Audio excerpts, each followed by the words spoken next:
My name is Janet. I'm standing in this jewelry store, looking at the redesigned ring on the velvet pad. It's everything my ex-boyfriend, Ryan, once said he wanted: dramatic, oversized, and impressive. But as I look at it, I feel absolutely nothing. It's hard to believe that just a few months ago, this ring represented my hopes for a future with Ryan. Ryan and I had been together for 3 years, living together for 1. We met through mutual friends at a fancy dinner party. He was from a well-to-do family. His father was a successful businessman, always pushing Ryan to achieve more, and his mother was a socialite who cared a great deal about appearances. Ryan worked in a highly competitive field, dressed in the latest designer clothes, and had a natural charisma that made him stand out in a room. I was immediately drawn to his confidence and the way he carried himself. The first year of our relationship was wonderful. We went on adventures, laughed a lot, and felt safe with each other. But in the second year, things started to change. Ryan began to make comments about my car, which was an old but reliable sedan, and my small apartment. He'd say things like, "Don't you think you could aim higher? My colleague just bought a luxury car. Ambition really pays off." At first, I brushed it off, thinking everyone has moments of comparison. By the third year, these comments became a regular part of our conversations. He'd scroll through Instagram and show me pictures of huge engagement rings, saying, "Look at these. They're amazing. My friends' girlfriends are getting such grand proposals." I still loved him, or at least the idea of the relationship we could have. So, I decided to propose to him. I planned a special evening at the restaurant where we had our first date. I saved for months to buy a beautiful white gold band with a 1-carat diamond. It cost me $8,000, more than I'd ever spent on anything except rent. I wanted him to feel truly chosen. The dinner went well, but I was incredibly nervous. When dessert arrived, I stood up, pulled out the velvet box from my jacket, and knelt down between our table and the window. "Ryan," I said, my voice shaking, "I love you. I want to spend my life with you. Will you marry me?" I opened the box. He stared at the ring. There was no smile, no tears, no sign of joy. Then he let out a harsh laugh. He looked around the restaurant, saw people watching, and said, "Are you serious right now?" I stayed on one knee and said, "Yes." He crossed his arms and said, "Get up. You're making a scene." I stood up, closed the box, and sat down. I asked, "What's wrong?" He rolled his eyes and said, "That ring. Where did you even get that?" I replied quietly, "I saved for it. I thought you'd like it." He laughed again. "It's tiny. It's embarrassing." I tried to defend it, saying, "It's 1 carat. It's quality." He scoffed, "1 carat? My coworker just got engaged with a 3-carat platinum band. That's a real ring." He grabbed his jacket and said, "Give this ring to someone at your level.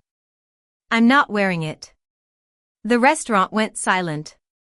He walked out, and I was left alone, holding a ring that was supposed to be the start of our future. I paid the bill, drove home, and sat on the couch all night, holding the box. The next morning, I texted him, "We need to talk." 3 hours later, he replied, "I'm staying with a friend. I need space." It took me a while to realize that he wasn't just rejecting the ring, he was rejecting me. The apartment felt different without him. It was quieter, but in a way that made every little sound seem louder. The hum of the fridge, the ticking of the clock, and the echo of his words, "Give this ring to someone at your level," kept replaying in my head. Ryan stayed away for 4 days. He sent one message on the second day saying, "I need time to think." I wondered what he was thinking about. Whether I was worth the effort of loving? Those 4 days were a wake-up call for me. Without him around to soften his words or distract me, I started to see our relationship in a new light. His comments weren't just jokes, they were signs of his dissatisfaction. He didn't love me for who I was, he loved the idea of who he thought I could become. On the 4th evening, he texted again, asking if he could come by to get some of his things. I stared at the screen for a long time before replying yes. He arrived with a friend, a woman I hardly knew. They moved quickly, packing his clothes, toiletries, and a few books. I sat on the couch, watching them, feeling like I was observing a stranger's life being taken apart. At the door, he paused and said, "I think we should take a break. Give each other space." I laughed and said, "You rejected my proposal in front of a room full of people. You told me I wasn't good enough. What exactly am I fighting for?" He didn't answer and left. That night, I opened the ring box again. The ring was beautiful, timeless, and solid. I looked up the return policy and found out I could get most of my money back. But instead, I called the jeweler the next morning and said, "I have a ring, and I want to change how it looks." They explained different options, and a halo design that would make the diamond look larger and cost an additional $2,000. I said, "Do it." While the ring was being redesigned, a mutual friend reached out. When I told him what had happened, he wasn't surprised. He said, "I've been waiting for this. Ryan has been talking about you behind your back, saying you're not ambitious enough and that you're holding him back." I closed my eyes and didn't know what to do. He asked, "What are you going to do?" I said, "Something petty, maybe stupid." He laughed and said he supported me. 2 weeks later, the jeweler called to say the ring was ready. When I picked it up, I hardly recognized it. The diamond looked massive, and the band was thick and ornate. That night, I took photos of the ring and posted them without a caption. Within an hour, the comments started pouring in. "Congratulations. That ring is amazing. Who's the lucky guy?" 3 hours later, Ryan texted me, "Is that the ring?" I didn't respond. He called, and I didn't answer. Then he texted again, "Did you propose to someone else? Are you serious right now?" I replied, "You told me to give it to someone at my level. That's what I'm doing." He asked, "Who is it?" "We're on a break, not broken up." I typed, "You rejected me publicly. The ring wasn't good enough for you. Now it's not yours." 2 days later, he showed up at my door at 8 p.m. Without warning. He looked a mess. His eyes were red, and his jaw was tight. He said, "We need to talk." I asked, "About what?" He said, "About us, the ring, everything." I let him in because I wanted to see his desperation. We sat on the couch. He rubbed his hands on his jeans and finally said, "I made a mistake." I tilted my head and asked, "At the restaurant?" He said, "Yes, I was stressed. I said things I didn't mean." I replied, "You seemed pretty clear." He admitted, "I was embarrassed. Everyone else is getting these huge proposals, and I wanted that. I wanted to feel valued." I was shocked. I said, "So, you humiliated me because you wanted something that looked good on Instagram? That's not fair."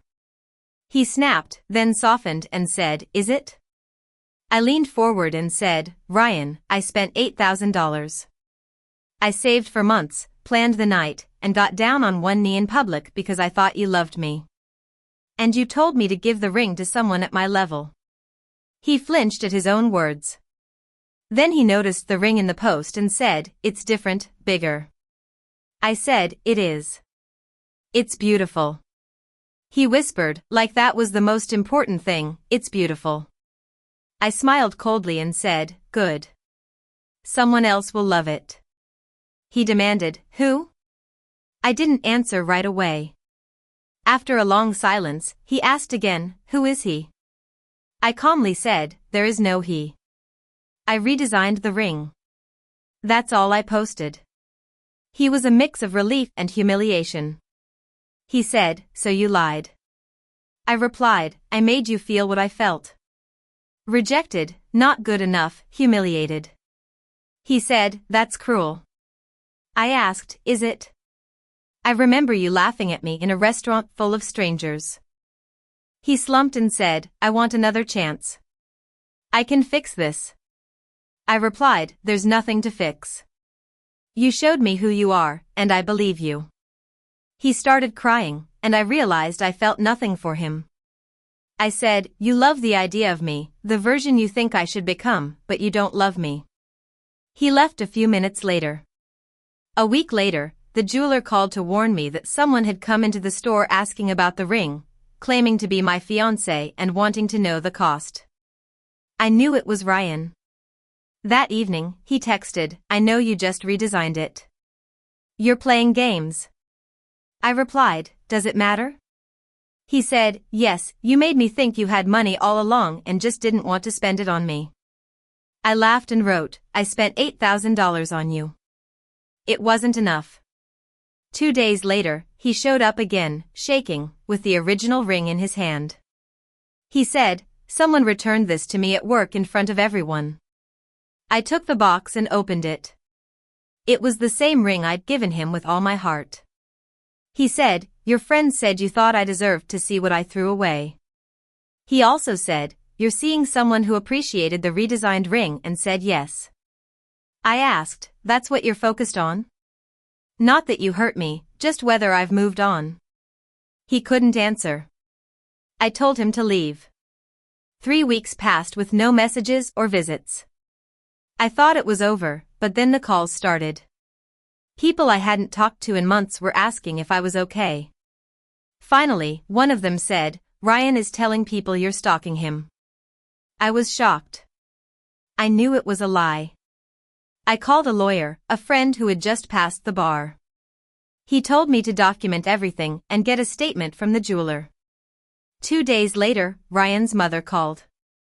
We'd always gotten along. She was a kind-hearted woman who was disappointed in her son's behavior. She asked to meet for coffee.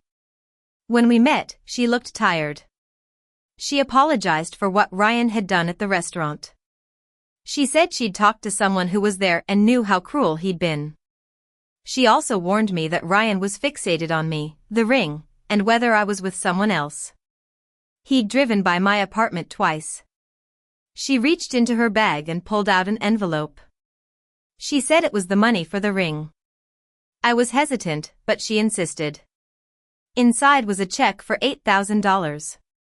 She said I deserved better. I deposited the check the next morning and finally slept through the night for the first time in weeks. 2 months after the proposal, I returned the redesigned ring to the jewelry store. I got the $2,000 from the redesign back as cash and store credit. With the money from the return and the $8,000 from his mother, I booked a 3-week trip to Europe. Ryan found out and sent a message saying, I hope you're happy.